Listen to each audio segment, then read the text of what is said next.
समाचार में आपका स्वागत है। मैं हूं तमन्ना। आइए चलते हैं आज की खबर की ओर। मनरेगा ग्राम रोजगार सहायक और सहायक सचिव महासंघ मध्य प्रदेश के द्वारा मुख्यमंत्री के नाम जबलपुर के कलेक्टर को ज्ञापन सौंपा गया।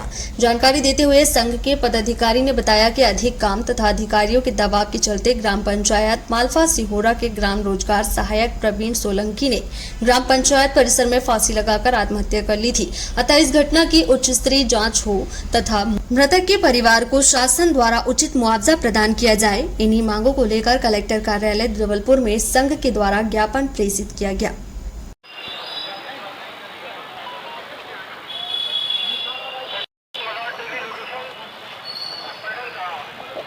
आज आप लोग आए हुए हैं, आप लोग की क्या समस्या है? हम लोगों की समस्या है कि हमारे भाई प्रवीण सोलंकी जी ने पंचायत कार्यालय में अपने आप को आत्मदाह किया है, जिसका हमें संदेह है कि उन्होंने आत्मदाह नहीं किया, उनको फांसी पर मारकर लटकाया गया है, जिसमें दबंगों का हाथ हो सकता है। क्योंकि अभी प्रधानमंत्री आवास योजना का टारगेट आया हुआ था, जिस पर हम लोगों पर शासन के द्वारा तो दबाव बनाया जा रहा है कि जल्द से जल्द कार्य करें, और साथ में ही पंचायत में नेताओं के द्वारा भी दबाव बनाया जा रहा है कि हमारे आदमी का कीजिए, हमारे आदमी का कीजिए। इस वजह से हमें यह लगता है कि उनको मारकर फांसी में लटका दिया गया है। आपका कोई प्रमाण है ऐसा या कोई? अभी प्रमाण नहीं, हमारे पास सिर्फ हमको आशंका है। फोन डिटेल्स वगैरह भी फोन डिटेल, क्योंकि पुलिस प्रशासन द्वारा अभी तक उनके कॉल रिकॉर्डिंग या फिर कॉल डिटेल नहीं निकाल पाए, जिसका हमें पूरा संदेह है कि उनके साथ कुछ गलत हुआ है और लीपापोती की कोशिश की जा रही है। क्या चाहते हैं आप प्रशासन? हम प्रशासन से चाहते हैं कि हमारे मित्र प्रवीण सोलंकी को न्याय मिले और साथ में उनको अनुकंपा नियुक्ति मिले, साथ में परिवार को तत्कालीन राशि का जो भी प्रावधान हो, कम से कम 10 लाख का प्रावधान किया जाए ताकि उनका परिवार का भरण पोषण हो सके। मेरा नाम प्रदीप कोरी, ग्राम रोजगार सहायक सिहोरा। जबलपुर कलेक्टर कार्यालय पहुंचे पाटन निवासी किसान उमाशंकर पांडे ने जानकारी देते हुए बताया कि खेती की पैतृक जमीन को पटवारी तहसीलदार की मिलीभगत से गांव के दबंगों ने कब्जा कर लिया है। इस समस्या को लेकर कई दिनों से अधिकारियों के चक्कर लगाकर थक गए।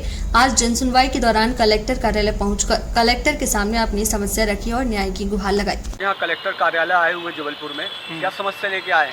मैं समस्या लेके आया हूँ कि मेरी ज़मीन पर जो अब मैं 100 साल से कब्जा मेरा है, उसमें भूप सिंह वल्लभ रघुवीर सिंह, वो उनने पता नहीं क्या पटवारी और आरआई द्वारा साठ-गांठ करके मेरी 2.5 एकड़ ज़मीन उनने अपने कब्जे में ले ली है।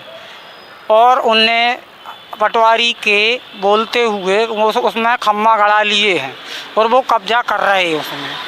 हम लोग परेशान हैं, दर भटक रहे, कोई सुनवाई नहीं हो रही। इसीलिए हम लोग कलेक्टर साहब के यहाँ आवेदन देने आए। पाटन में बोला रहा, वहाँ जहाँ थाना लगता आपका?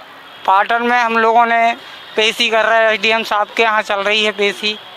और पटवारी से बोला, पटवारी बोल रहा तुम्हारी पूरी ज़मीन है, हम ज़मीन अपनी सिकनी देते हैं।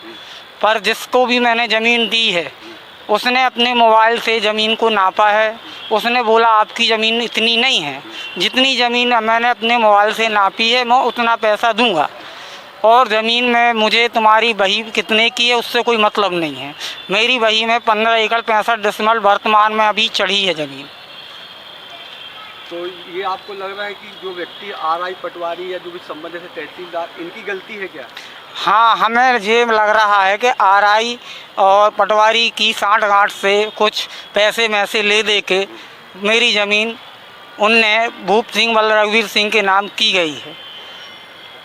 यदि मान लीजिए आपने सुनवाई के लिए आज यहाँ पर अपना आवेदन दिया है और आपको कलेक्टर साहब से मुलाकात हुई आपकी? जी। तो उन्होंने क्या आश्वासन दिया है? उन्होंने बोला इसकी शीघ्र से शीघ्र जांच होगी। अपना शुभ नाम बता दीजिए। राकेश पांडे, पिता उमाशंकर पांडे। ये थी आज की खबरें। और खबर देखने के लिए हमारे चैनल को सब्सक्राइब करें, लाइक करें और बेल आइकन दबाना ना भूलें। आप देख रहे हैं जनता के लिए, जनता की आवाज, जनता समाचार। अन्य खबरों के लिए हमारा चैनल सब्सक्राइब करें।